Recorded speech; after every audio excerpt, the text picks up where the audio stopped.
Hello dear students, कैसे हैं आप सभी लोग। आई होप आप सभी बहुत अच्छे होंगे और बहुत मेहनत करोगे। चलिए, अपन जो एरर एंड मेजरमेंट का जो लास्ट हमने वीडियो था उसमें उसमें क्या पढ़ा था हमने। सिग्निफिकेंट फिगर्स क्या होता है अच्छे से पढ़ा था। उसके हर एक रूल कैसे आप सिग्निफिकेंट फिगर्स एक डिजिट में डिटरमाइन करोगे। मैंने हर एक बात बहुत ही बारीकी से आपको समझाई विद एक्सप्लेनेशन। बहुत सारे एग्जांपल लिए थे हमने, इसलिए बहुत सारे एग्जांपल नहीं चक्कर में और ज़्यादा ही मैंने उसको ओवर एक्सप्लेन कर दिया था, इसलिए वो वीडियो थोड़ा लेंथी हो गया था। लेकिन आपके एक एक डाउट, जो जन्मों के डाउट अगर पड़े होंगे ना, तो वो भी क्लियर हो जाएंगे उसमें। सेकेंडली, उसमें राउंडिंग ऑफ क्या होता है, कैसे हम राउंड ऑफ करते हैं, साइंटिफिक नोटेशन क्या होता है, और ऑर्डर ऑफ मैग्नीट्यूड 10 की पावर, वो जो ऑर्डर होता है, ऑर्डर ऑफ मैग्नीट्यूड क्या होता है। कई बार क्वेश्चन आते हैं स्टूडेंट्स, ऑर्डर ऑफ मैग्नीट्यूड निकालो, तो बहुत ही अच्छे से एग्जाम्पल के थ्रू समझाया है ऑर्डर ऑफ मैग्नीट्यूड। उसके अब अलावा मैंने उस वीडियो में आपको जैसे एरिथमेटिक ऑपरेशंस होते हैं, सब्सट्रैक्शन, एडिशन, मल्टीप्लिकेशन, डिवीजन, तो इन सब में फाइनली कितने सिग्निफिकेंट डिजिट्स होंगे, कितने, कैसे राउंड ऑफ करेंगे, तो विद एग्जांपल्स मैंने आपको समझाया स्टूडेंट्स। तो अगर आपको कुछ भी डाउट है significant figures, rounding off, and in how to find significant figures in the final calculation, तो आपको जाके वीडियो देखना चाहिए और once and for all doubt clear कर लेना चाहिए। हाँ, आप आगे बढ़ा लो, क्योंकि बहुत थोड़ा लेंथी हो गया, वो 1 घंटे का वीडियो हो गया, क्योंकि उसमें बहुत सारे एग्जाम्पल है। तो आपको अगर कोई चीज़ समझ में आ गई है तो आप उसको मत देखो, आगे चले जाओ, बट आपको लिटरली फायदा होगा स्टूडेंट्स। इस वीडियो में मैंने थोड़ा ये वीडियो छोटा बनाया है स्टूडेंट। पिछले वीडियो को जब बड़ा बनाया तो काफ़ी से स्टूडेंट ने मुझसे कहा कि इसको थोड़ा छोटे वीडियो बनाया जाए। तो ओके स्टूडेंट्स, इस वीडियो में मैं सिर्फ डिस्कस करूंगा एक्यूरेसी, प्रिसिशन क्या होता है, और टाइप्स ऑफ एरर के बारे में बात करूंगा। टाइप्स के बारे में बात करने वाला हूँ, टाइप्स ऑफ एरर, कितने प्रकार के एरर्स होते हैं। ओके स्टूडेंट्स, पहले तो हम जाने कि एक्यूरेसी क्या होता है और प्रिसिशन क्या होता है। कई बार क्या होता है, आपको लगता है दोनों सेम ही है, नहीं।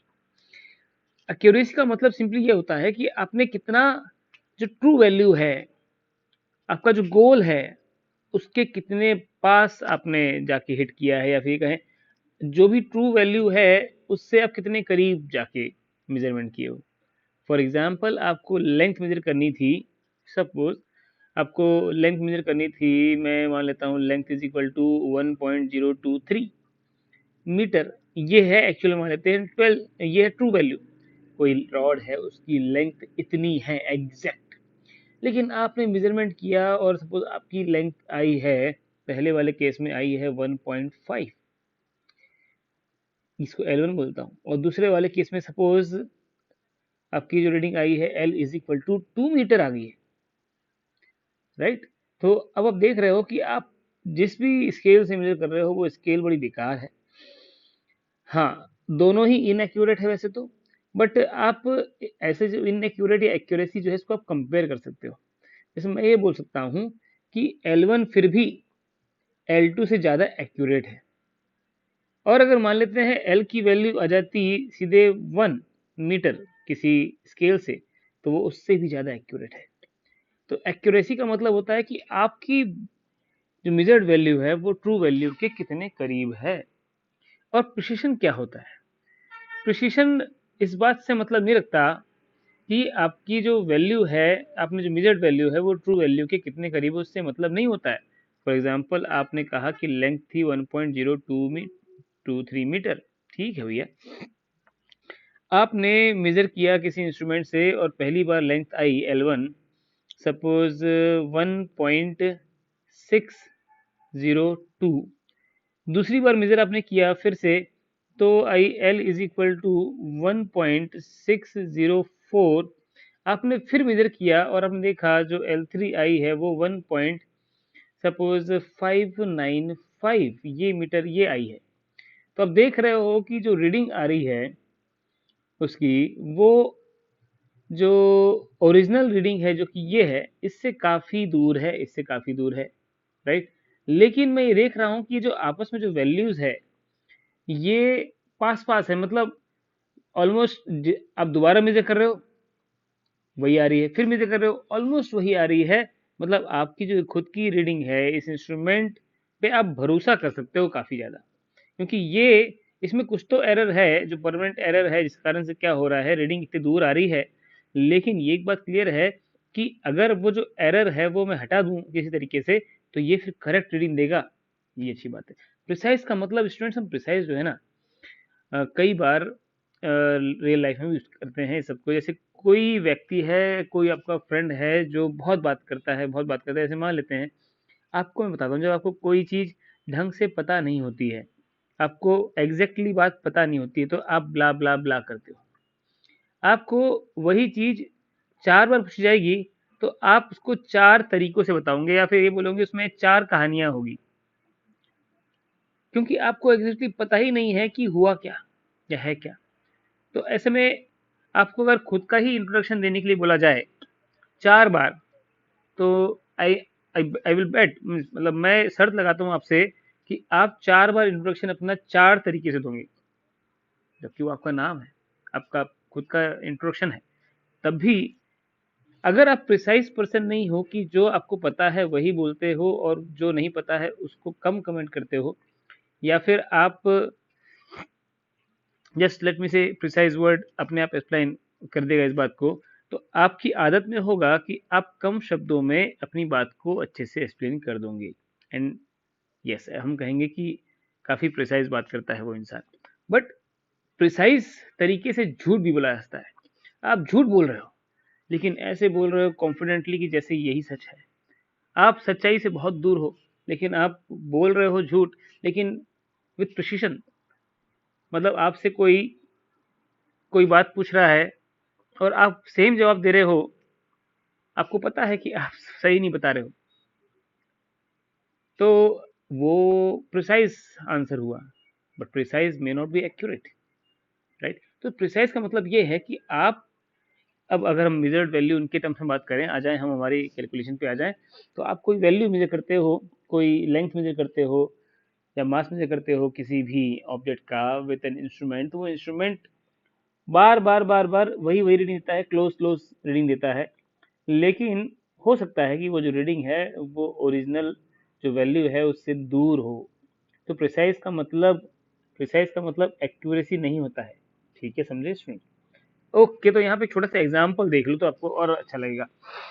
ये एक, सपोज वो एक खेल होता है ना, इसमें डार्ट आप फेंकते हो इस तरीके से, तो आपने डार्ट इधर से फेंका, इस तरीके से फेंक रहे हो आप, ठीक। तो आप ये देखते हो कि यहाँ पर फेंकना आपको कहाँ पे है, ये रेड वाले मार्क पे फेंकना है। लेकिन यहाँ पे आप देख रहे हो, कभी यहाँ पे आ गया थ्रो लग गया, कभी यहाँ थ्रो लग गया, कभी यहाँ थ्रो लग गया, कभी यहाँ थ्रो लग गया। तो आप ये देख रहे हो कि कभी ये पास में, ये बहुत एक्यूरेट है, ठीक। फिर आप देख रहे हो कि ये कम एक्यूरेट है, ये काफ़ी दूर लग गया, ठीक। तो आप देख रहे हो कि एक्यूरेसी कहीं आती है, कभी नहीं आती है। तो एक्यूरेसी भी वेरी कर रही है। और ऐसा भी नहीं है कि आप यहाँ मारना, आप देख यहाँ रहे हो, ठीक। लेकिन आपने यहाँ पे एक बार यहाँ पे तीर लगाया तो यहाँ पे लग गया डार्ट, डार्ट बोलो या एरो बोलो।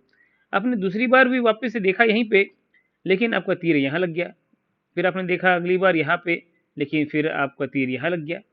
तो आप ये देख रहे हो कि आपके अंदर ऐसी कोई प्रिसिशन भी नहीं है कि आप देखते यहाँ हो, कभी निशाना यहाँ लग जाता है, देखते यहाँ हो, कभी यहाँ लग जाता है, कभी यहाँ लग जाता है, कभी यहाँ लग जाता है, कभी कहीं। तो ना आप में एक्यूरेसी है। आपको मैं क्रिटिसाइज नहीं कर रहा हूँ, एक पर्सन की बात कर रहा हूँ कि अगर आप ऐसे हैं, तो अभी आप में ना एक्यूरेसी आई है और ना ही प्रिसिशन। जैसे यहाँ पर हम्म, अच्छा, इसको भी उन्होंने हाई एक्यूरेसी बोला, तो ठीक है, ठीक है वैसे। अच्छा, यहाँ पे एक एग्जांपल है। अब इसको इसको हाई एक्यूरेसी बोल रहे हैं और इसको क्या बोलेंगे? ऑब्वियसली मुझे इसको लो एक्यूरेसी बोलना चाहिए। ये लो एक्यूरेसी बोलना चाहिए, लो एक्यूरेसी, क्योंकि कभी दूर कभी पास, तो ऑब्वियसली वो लो एक्यूरेसी है, ठीक है। तो लो एक्यूरेसी, लो प्रिसीजन। अब देखो स्टूडेंट्स, इस एग्जांपल में देख तो यहाँ पे रहा होगा ऑब्वियसली, क्योंकि इसको यहाँ पे एम करना है, तो देख तो पर्सन यहाँ रहा होगा, लेकिन गया थ्रो कहाँ? यहाँ। अगली बार फिर यहाँ देखा, गया कहाँ थ्रो? यहाँ। फिर देखा यहाँ, गया यहाँ। तो आप देख रहे हो इसको कुछ परमानेंट डिफेक्ट है इसके साथ, ये देखता कहीं है, निशाना कहीं और लगता है। पर अच्छी बात ये है कि ये जो एरर है ना, कुछ परमानेंट टाइप का है। और जहां हमेशा दिखता इधर है, लगता है यहाँ पे, और जहां पे भी थ्रो लगता है वो जगह कम से कम पास में है। तो यस, अगर जो भी इस पर्सन के अंदर एरर है उसकी जो रूट कॉज है उसको हम पता कर लें, तो यस इट्स पॉसिबल कि अगर कुछ करके, अच्छा यहाँ पे दिखता है तो यहाँ लगता है थ्रो, है ना, वो यहाँ देखे तो थ्रो यहाँ लग जाएगा। तो अगर वो यहाँ इस बात को समझ जाए कि जहां पे भी वो थ्रो लगाता है उसके रेस्पेक्ट में वो यहाँ पे थ्रो लगता है उसका, अगर उस बात को समझ जाए तो नेक्स्ट टाइम से क्या होगा, वो देखेगा यहाँ और लगेगा यहाँ। राइट। तो अभी भी ये प्रिसाइज है, ये काम का बंदा है, इसका जो इसके अंदर जो एरर है उसको निकाल दिया जाए तो ये भी आपको जिता देगा। समझे बात को? So this is high precision. High precision अच्छी बात है। चलो एक्यूरेसी नहीं है, एक्यूरेसी इसके कारण क्योंकि इसके अंदर कुछ परमानेंट डिफेक्ट है। अब ये बात करते हैं, ये पर्सन, अगर यही पर्सन जो है ये यहाँ ना देखकर यहाँ देखे तो निशाना कहाँ लगेगा, यहाँ लगेगा ना। तो बस अब इसने यही किया। अब अगर ये पर्सन यहाँ देखे और निशाना यहाँ लगते जाएगा तो अब देख रहे हो कि प्रिसाइज तो था ही, अब एक्यूरेट भी हो गया। ये होता है स्टूडेंट्स। तो एक्यूरेसी अलग है, प्रिसीजन अलग है। यहाँ पे एक एग्जांपल और दिया है, इसको आप खुद ही देखो। आप गोल को हिट करना चाह रहे हो, if you are playing football you always hit the right goal post instead of scoring, then you are not accurate। इसका मतलब क्या है, if you always hit the right goal post instead of scoring। ये हम तो क्या है, football खेलने वाले इंसान नहीं है, तो मेरे को तो स्कोरिंग समझ नहीं आ रहा। तो स्टूडेंट्स इसको आप छोड़ सकते हो। Literally let me tell you, scoring का क्या मतलब होता है, ए पर्सन जो भी फुटबॉल से खेलता होगा सर उसको पता होगा। Okay, so leave this diagram. अब इतने सारे मैंने आपको एग्जांपल दे दिए, दिस इज गुड, बट बड़ा ही एक्साइटिंग लगा मुझे जब ये एग्जांपल दिखा, but I should have read it before. Okay, just forget about it. Okay students, हाँ अगर आप फुटबॉल प्लेयर है तो बिल्कुल इसको देखें। अब जरा नंबर के टर्म में हम समझ लेते हैं ना इस चीज को। देखो, एक्यूरेसी का क्या मतलब हुआ कि ये है सपोज ट्रू वैल्यू, ये है किसी कोई भी चीज है, कोई भी लेंथ में करी या मास में किया तो फाइनली जो वैल्यू आई वो ये आई। लेकिन आप देख रहे हो कि जब रीडिंग लिया आपने तो कभी ये आता है, कभी ये आता है, कभी ये आता है, कभी ये आता है, ये सब क्या है, ये सब आपकी मेजर्ड वैल्यू है हर बार। तो आप देख रहे हो कि this is far from being accurate. जिस तरीके से डायग्राम बना के दिया है ऑब्वियसली ये एक्यूरेट नहीं है। This is far from accurate accuracy. But आप कुछ बातें सोच सकते हो, प्रिसीजन को कंपेयर कर सकते हो। जैसे आप ये इस तरीके से, तो एक रीडिंग तो इनने ये दी हुई है, ठीक है। मैं एक काम करता हूँ, एक डायग्राम सामने और बनाता हूँ और आपको समझ में आएगा कि कौन सी रीडिंग एक्यूरेट है और कौन सी नहीं है। तो ये 0 मार्क्स था, ये यहाँ पे कहीं इसका ट्रू वैल्यू है या एक्चुअल वैल्यू बोल दो, ट्रू वैल्यू।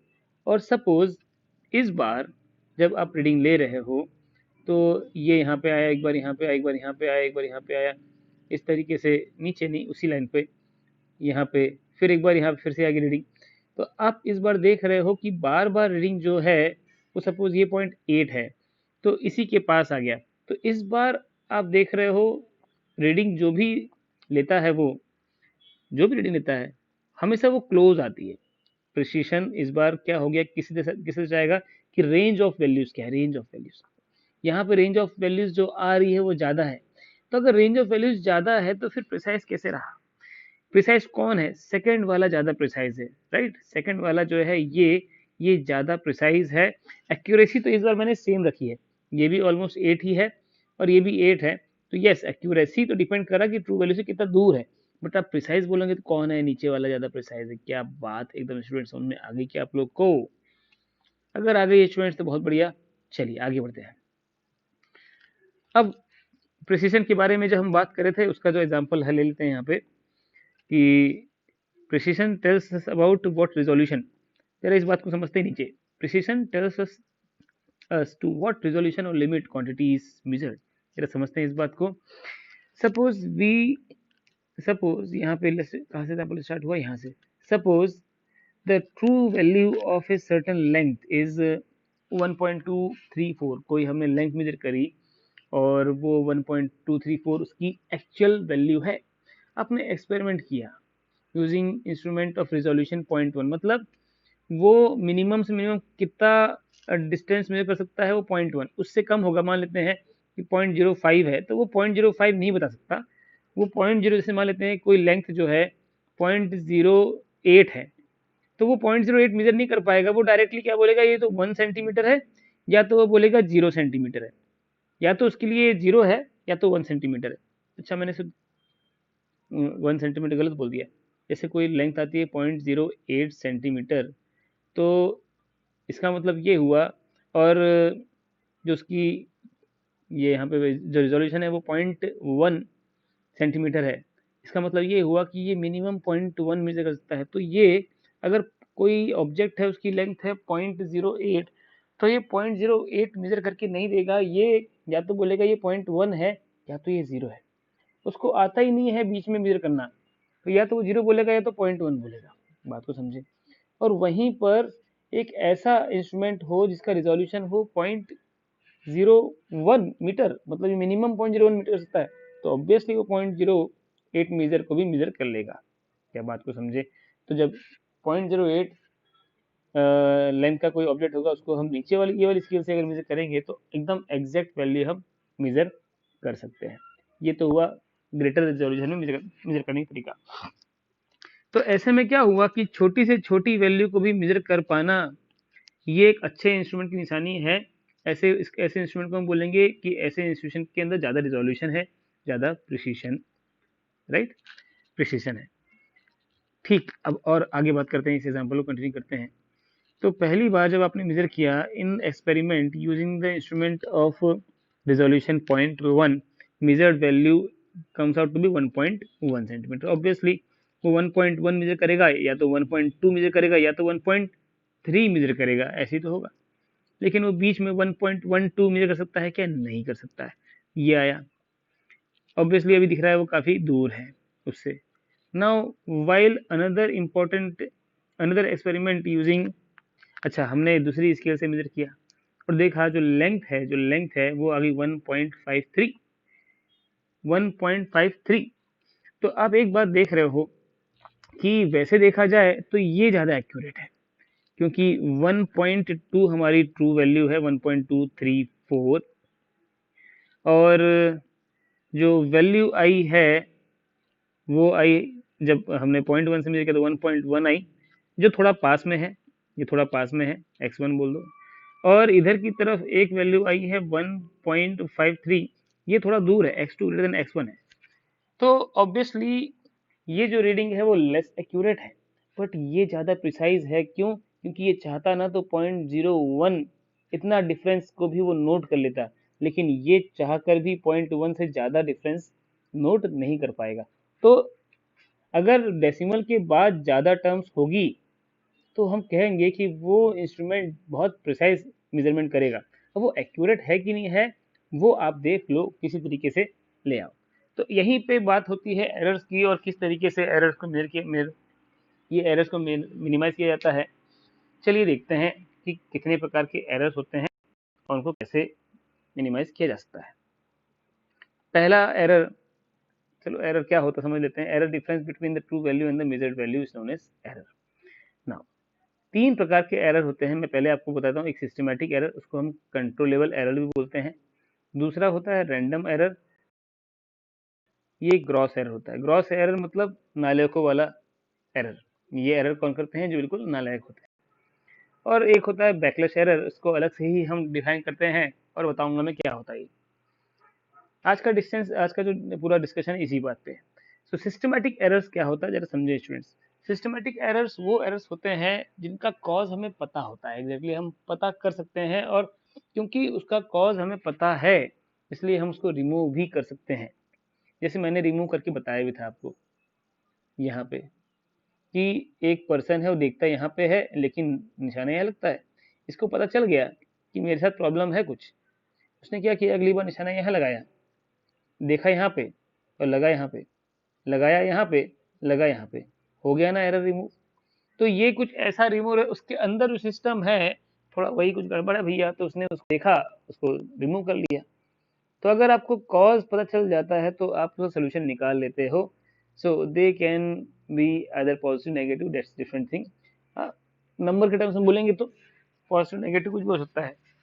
आपकी रीडिंग जो है जितनी आनी चाहिए उससे हमेशा ज़्यादा आ रही हो ऐसा भी हो सकता है, जितनी आ रही है उससे कम भी आ सकती है, ऐसा भी हो सकता है। बट आपको कॉज पता है तो ऐसे में आप क्या कर सकते हो, उसको मिनिमाइज कर सकते हो। अब यहाँ पे जो सिस्टमैटिक एरर्स है वो किन कारणों से अराइज होते हैं उसको समझते हैं। एक तो इंस्ट्रूमेंट के कारण अराइज होते हैं। जैसे इंस्ट्रूमेंट क्या होता है, कई बार इंस्ट्रूमेंट में परफेक्टली डिजाइन नहीं किया उसको, जैसे कोई स्केल है और स्केल को आप कैलिब्रेट कर रहे हो, आपने ढंग से कैलिब्रेट नहीं किया। जो इस स्केल है, मान लेते हैं आपकी जो मीटर स्केल होती है उसके हर एक खाने के बीच में कितना गैप होता है, 1 मिलीमीटर का गैप होता है ना। तो 1 मिलीमीटर ढंग से गैप नहीं किया, मान लेते हैं किसी में 1 मिलीमीटर थोड़ा ज़्यादा गैप रह गया। अब अब तो आप जो रीडिंग लोगे गलत आएगी ना आएगी। तो ऑब्वियसली अगर आपके मान लेते हैं एक खाना जो है वो ज़्यादा गैप हो गया, या ऐसा गैप ज़्यादा हो गया, तो ऐसे में क्या होगा कि वो जो ये जो रीडिंग है वो एक्स्ट्रा मेजर करता रहेगा हमेशा, राइट। इनफैक्ट ये दूर दूर हो जाएंगे, अगर बीच में जो गैप्स जो है बड़े बड़े हो जाएंगे तो रीडिंग छोटी आने लग जाएगी हर बार। तो ये हुआ वो इंस्ट्रूमेंट्स के एरर के कारण, ठीक।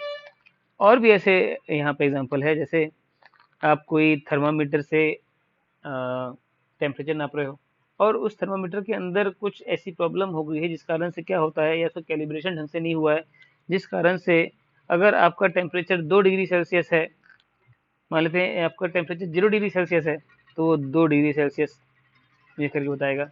अगर हम आइस का मेल्टिंग पॉइंट अगर निकालेंगे तो वो 2 डिग्री बताएगा, जबकि उसको 0 डिग्री बताना चाहिए था। और वहीं बॉइलिंग पॉइंट वो 102 बताएगा, क्योंकि जबकि उसको 100 बताना चाहिए था। तो ऐसा क्यों हो गया होगा? ऐसा हो सकता है कि जो कैलिब्रेशन होता है ना, आप जब प्रॉपरली इंस्ट्रूमेंट बनाते हो तो आप क्या करते हो, उसके ऊपर रीडिंग लिखते हो कि ये मार्क होगा 0 डिग्री सेल्सियस का, ये मार्क होगा 1 डिग्री सेल्सियस का, तो आपने वही गलत लिख दिया। आप क्या कर सकते हो, तो ये सिस्टम का एरर है, उसको हटाया जा सकता है, उसको रिमूव किया जा सकता है। इट्स नॉट कि इसको आप पता भी नहीं है और रिमूव नहीं कर सकते। फिर और होता है एनवायरमेंटल एरर। देखो स्टूडेंट्स, कई सारे एक्सपेरिमेंट होते हैं जो हमें करना पड़ता है, जिसमें हम ये चाहते हैं कि सपोज बिल्कुल दरवाज़ा, जो जिस कमरे में आप एक्सपेरिमेंट कर रहे हो वो एक्सपेरिमेंट बिल्कुल क्लोज हो और ज़रा सा भी उसमें हवा वगैरह ना चले, क्योंकि हवा के चलने से थोड़ा बहुत प्रेशर वेरिएशन हो जाता है और उससे फोर्स का वेरिएशन हो जाता है, एंड कई सारे एक्सपेरिमेंट हो सकते हैं। तो ऐसे में जैसे एग्जांपल यहाँ पे है, उस एग्जांपल देख लेते हैं। सपोज आप कोई मास मेजर करना चाह रहे हो, बहुत ही हल्का ऑब्जेक्ट है, या मास मेजर करने की कोशिश कर रहे हो, और उसमें क्या हो रहा है, हवा चल रही है। तो हवा चलने के कारण क्या होता है स्टूडेंट्स, प्रेशर का डिफरेंस आता है, और उस प्रेशर के फ्लक्चुएशन के कारण क्या हो रहा है, जो रीडिंग है वो फ्लक्चुएट कर रही है, थोड़ी सी इनकरेक्ट आ रही है, राइट। तो ये भी एक कॉज हो सकता है। फॉर एग्जाम्पल स्टूडेंट्स, आप यहाँ खड़े हो, आप एक वेइंग मशीन पे खड़े, मैं आपको एग्जांपल देता हूँ, बढ़िया एग्जांपल मेरे दिमाग में आया है। आप वेइंग मशीन पे खड़े हो, आपका मेजरमेंट आप कर रहे हो, आप को तो लगा कि आपका तो जो वेट है वो सही आना चाहिए, लेकिन ऐसा हो जाए कि आप बाहर खड़े हो और बाहर की तरफ बारिश होने लग जाए। अब बारिश होगी तो क्या होगा, ये जो बूंद है वो भी आकर टकराएंगे, तो वो भी कुछ फोर्स एग्जर्ट कर देंगे। आप जानते हो कि जो वेइंग मशीन है वो क्या बताता है, कितना फोर्स वेइंग मशीन की सरफेस पर लग रहा होगा पैरों के द्वारा, उसको मेजर करता है वेइंग मशीन। लेकिन अगर क्या होगा कि ऊपर से बारिश भी होने लग जाए सपोज, तो क्या हो जाएगा, ये जो वेइंग मशीन है थोड़ा सा ज्यादा वेट मेजर करने लग जाएगी। तो ये क्या हुआ, ये एरर क्यों हो रहा था, यहाँ पे एनवायरमेंटल कंडीशन ऐसी हो रही है कि ऊपर से पानी आ रहा है। कई बार कई सारे एक्सपेरिमेंट करने पड़ते हैं, इसमें हम ये चाहते हैं कि बिल्कुल भी मॉइस्चर ना हो एटमॉस्फेयर में, ऐसे एक्सपेरिमेंट करने की रिक्वायरमेंट आ जाती है स्टूडेंट्स। तो ऐसे केस में अब आप अगर प्रॉपरली ऐसा एनवायरनमेंट क्रिएट नहीं करते हो जहाँ पर ह्यूमिडिटी बिल्कुल भी नहीं है, ड्राइनेस है, तो फिर आपका हमेशा ही क्या होगा, कुछ वेरिएशन आएगा और वो वेरिएशन किसी एक डायरेक्शन में होगा। तो ऐसे एरर को आप रिमूव तो कर सकते हो, बट ये किस कारण से आ रही है, ये एनवायरमेंटल कारण से आ रही है। और तीसरा स्टूडेंट्स, ऑब्जर्वेशनल एरर है। तो आप मान लेते हैं आपने कुछ इम्प्रॉपर सेटिंग कर रखी है, जिस तरीके से सब कुछ सही है, इंस्ट्रूमेंट सही है, सब सही है, लेकिन आपने सेटिंग ही स्टार्टिंग में थोड़ी सी गलत कर दी हो, जिस कारण से आपकी रीडिंग हमेशा ही कुछ थोड़ी सी दूर आती है। तो यहाँ पे क्या हो रहा है कि ये ह्यूमन एरर हो गया, एक प्रकार से ऑब्जर्वेशन एरर हो गया। आप समझ गए होंगे सिस्टमैटिक एरर क्या है, और सिस्टमैटिक एरर के एग्जांपल्स, और इसको रिमूव किया जा सकता है। अब हम बात करते हैं स्टूडेंट्स रैंडम एरर्स की। रैंडम एरर क्या है? रैंडम एरर वो एरर्स है जिसका कॉजेज नहीं पता। जैसे मैं अभी आपको कहता हूँ, मैं आपसे ये कहता हूँ कि आप खुद का इंट्रोडक्शन दो, ठीक? तो आप अपना इंट्रोडक्शन 4 बार दोगे या 4 जगह पे दोगे, तो मैं बता रहा हूँ 4 जगह पे आपका इंट्रोडक्शन 4 अलग जो शब्द यूज करोगे वो आप अलग होंगे, सीक्वेंस अलग हो जाएगा, तो डिफरेंट होगा, एग्जैक्टली सेम आपका इंट्रोडक्शन नहीं होगा। तो स्टूडेंट्स ये कॉज क्या था? ये कॉज अननोन है, बता नहीं सकते आप, समझा नहीं सकते आप किसी को।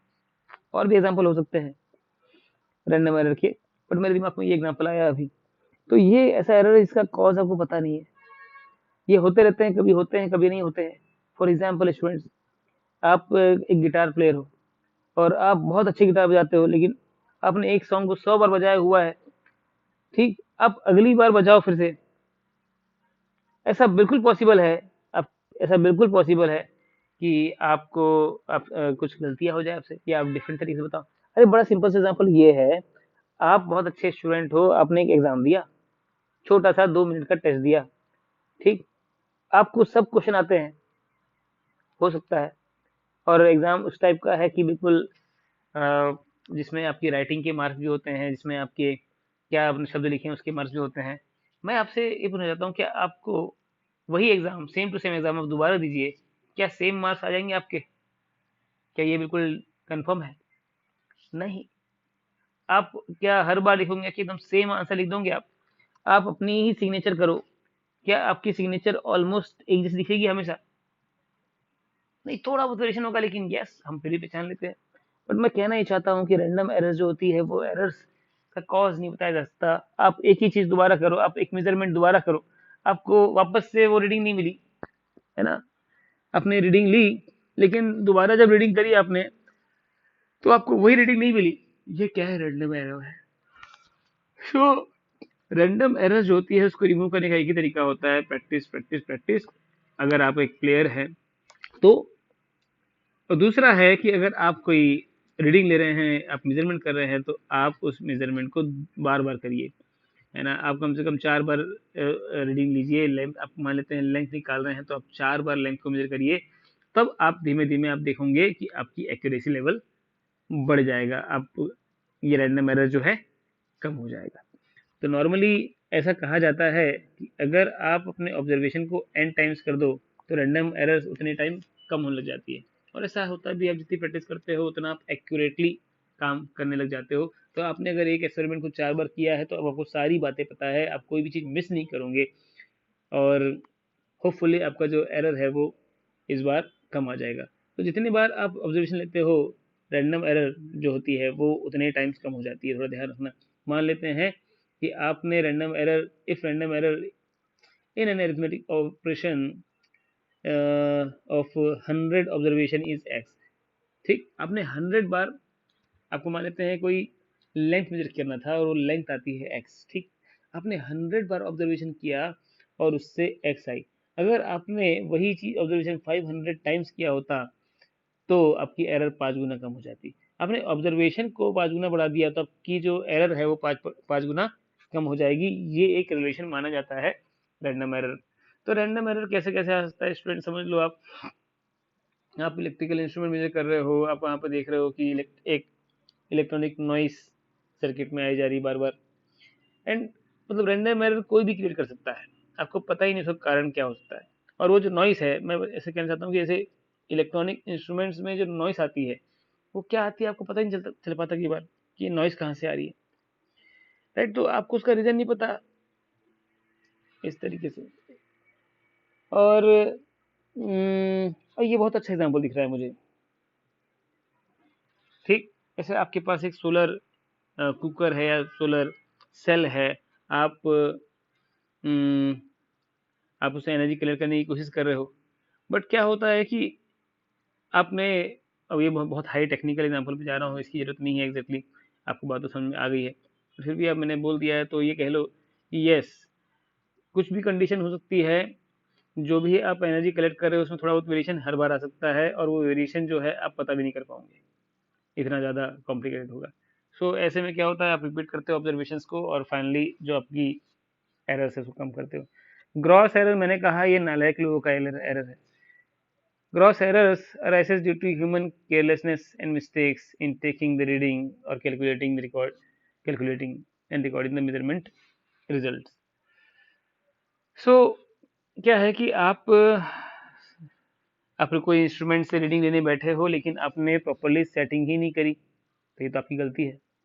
ठीक, आप ऑब्जर्वेशन गलत ढंग से ले रहे हो, सही प्रिकॉशन ले रहे, आप हो सकता है वही मिस्टेक आप बार बार कर रहे हो, तो वही ना धांधली करने के कारण।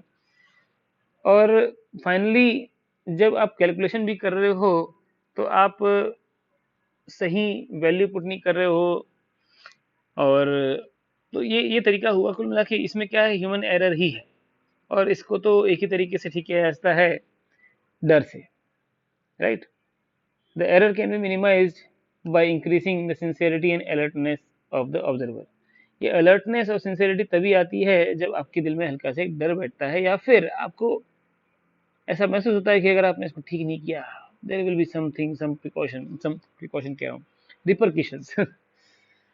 सो मैं कुछ ज़्यादा ही एक्सप्लेन कर देता हूँ स्टूडेंट्स, ज़्यादा डेप्थ में जाने की कोशिश करने लगता हूँ, और वो बात कई सारे स्टूडेंट को पसंद नहीं आती। बट आई एम ट्राइंग कि मैं भी प्रिसाइज नहीं हूँ। यस, अगर आप कहें तो मैं भी प्रिसाइज नहीं हूँ। मैं जब बोलता हूँ तो एक्सप्लेन करने बैठता हूँ तो कई सारी चीज़ें आ जाती है। यस, आई एम एक्यूरेट, थोड़ा बहुत एक्यूरेसी लेवल तो ज़्यादा है, बट प्रिसाइज स्टिल नहीं। सो अब आते हैं फाइनली बैकलैश एरर पे, और ये क्यों आता है। तो मैं आपको बता दूं, ये बैकलैश एरर ये एक डिफरेंट टाइप, हमने इसको अलग ही डिफाइन किया हुआ है, क्योंकि ये कुछ टाइप के इंस्ट्रूमेंट्स में आता है, जैसे कि ये जो स्क्रू वाले जितने भी इंस्ट्रूमेंट होते हैं, स्क्रू गेज, स्पैरोमीटर, जिन जिन में स्क्रू का रोल होता है ना, उनमें बैकलैश एरर आता है। और नॉर्मली ये बैकलैश एरर आता है इस कारण से, क्या होता है, मोशन, आप बार बार मोशन कर रहे हो और डायरेक्शन चेंज कर रहे हो तो आता है। मैं आपको एग्जांपल देता हूँ, जैसे गियर देखे आपने, ऐसे होते हैं, ठीक। तो आपके पास यहाँ पर एक की है जिससे आप इसको घुमा सकते हो। ऊपर मान लेते हैं, ऊपर एक और ऐसे ये लगा हुआ है, इस टाइप से। मतलब मैं तो काफी गलत डायग्राम बना दिया हूँ, फिर भी मैं एक कोशिश करता हूँ अच्छा डायग्राम बनाने की। ऐसा, फिर ये ऐसा हो सकता है, फिर ये ऐसा हो सकता है। तो ये ऊपर दो चक्के हैं, अभी क्या है, ये घूम रहा है तो ये भी ऐसा घूमने की कोशिश करेगा। आपने देखा होगा गियरिंग ऐसे ही काम करते हैं। तो बैकलैश एरर क्या है एग्जैक्टली आप समझोगे, ये जो आपको दिख रहा है डिफरेंस, थोड़ा जूम करता हूँ, ये जो आपको क्लियरेंस दिख रहा है यहाँ पे, तो आप जब इसको ऐसे आगे पीछे घुमाओगे, कभी ऐसे घुमाया ऐसे घुमाया, तो आपने इसको थोड़ा घुमा दिया कुछ एंगल, लेकिन तब तक इस पे कोई फर्क नहीं पड़ा, क्योंकि जब आप इसको घुमाओगे तो ये जो गैप है कम होगा, राइट। या आप उसको ऐसे घुमाओगे तो फिर पहले ये वाला गैप भरेगा, फिर इसका चलना स्टार्ट होगा, राइट। तो ये जो एरर्स यहाँ पे आ रहे हैं ना, इस गैप के कारण जो क्लियरेंस के कारण आ रहा है, ये जो क्लियरेंस है यही कारण बनता है बैकलैश एरर का। तो आप समझे, तो आप देख लेते हैं डेफिनेशन फाइनली क्या है। Backlash error is error in motion which occur while changing the direction of the gears. समझ गए होंगे आप। It is caused when the gap between the trailing face of the driver tooth and the leading face of the tooth, अब ये बहुत technical level में बात कर रहे हैं, एग्जैक्टली वही है जो मैंने यहाँ बताया है, तो आप ये समझ गए, मतलब ये समझ गए। एंड तो आप क्लियरली, मतलब आप अगर सेम डायरेक्शन में घूमते जा रहे हो, ऐसे ही घूमते जा रहे हो हमेशा, तब तो क्या होगा, ये बैकलैश एरर पिक्चर में नहीं आएगा।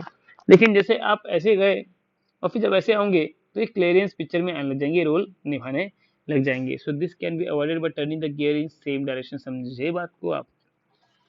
सो बैकलैश एरर आप जानते हो कि ये इस गैप के कारण आता है, लेकिन आप बैकलैश एरर को पूरा रिमूव भी नहीं कर सकते। It can not be completely removed in some cases, like अगर आपने क्लियरेंस स्टार्टिंग में बिल्कुल नहीं दिया, फॉर एग्जाम्पल ये मेटल्स के ऑब्जेक्ट है, तो आप जानते हो कि जब गर्मी आएगी, जब टेम्परेचर बढ़ेगा तो ये एक्सपैंड हो जाएंगे, और ऑब्वियसली एक्सपैंड होने की जगह नहीं होगी यहाँ पे, तो ऐसे में क्या होगा, जैम हो जाएगा ये, फिर ये तो इंस्ट्रूमेंट कोई काम कर नहीं रहेगा।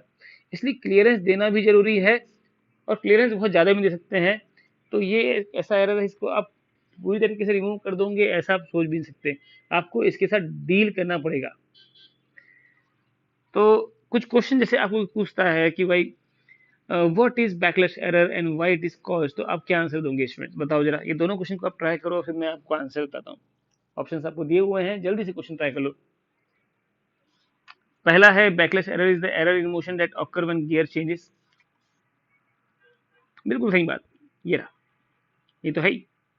सो yes, backlash error is the error in motion that occurs when gear changes direction. Backlash error is the error in reading that occurs due to least count. ना ना, यहाँ लीस्ट काउंट का कोई रोल नहीं है यहाँ पे, ये एरर ही डिफरेंट है। ये एरर क्यों आता है, तो ये इंस्ट्रूमेंट्स की प्रॉब्लम है। Backlash error is the error in the reading that occurs due to zero error. नहीं नहीं नहीं, अभी आपने जीरो एरर नहीं पढ़ा होगा, लेकिन नहीं, जीरो एरर से इसका कोई मतलब नहीं होता है। आपको समझ में आ जाएगा जीरो एरर क्या होता है बाद में। तो आंसर इसका करेक्टली ये है, आपको याद रहे तो अच्छा। बैकलेस एरर में occur in the following instruments.